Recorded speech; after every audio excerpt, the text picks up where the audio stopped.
સમય પહેલા ડીસીપી બાંગરવા પર એક પત્રકાર દ્વારા આક્ષેપ કરવામાં આવે છે કે તે પત્રકાર સાથે ડીસીપી બાંગરવાએ અમાનવીય વર્તન કર્યું હતું। આ ઉપરાંત હવે પત્રકાર સુરેશ વડેચાનો એક મોટો ખુલાસો થયો છે। આ મામલે પત્રકાર સુરેશ વડેચાએ જણાવ્યું હતું કે તેને ઉશ્કેરવામાં આવ્યા હતા, પણ સ્પષ્ટતા નથી કરી કે કોના દ્વારા તેમને ઉશ્કેરવામાં આવ્યા હતા। જય વેલનાથ, જય કોળી ઠાકોર સમાજ, જય માનધાતા। 23 તારીખે રાજકોટ સિવિલ હોસ્પિટલમાં હું દાખલ થયેલો હતો।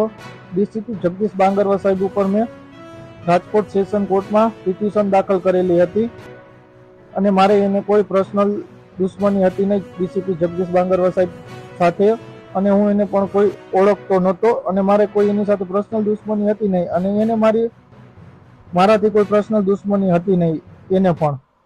હું બીજાને કહેવાથી ઉશ્કેરાણ હતો, તાતામાં મેં ફરિયાદ કરેલી હતી।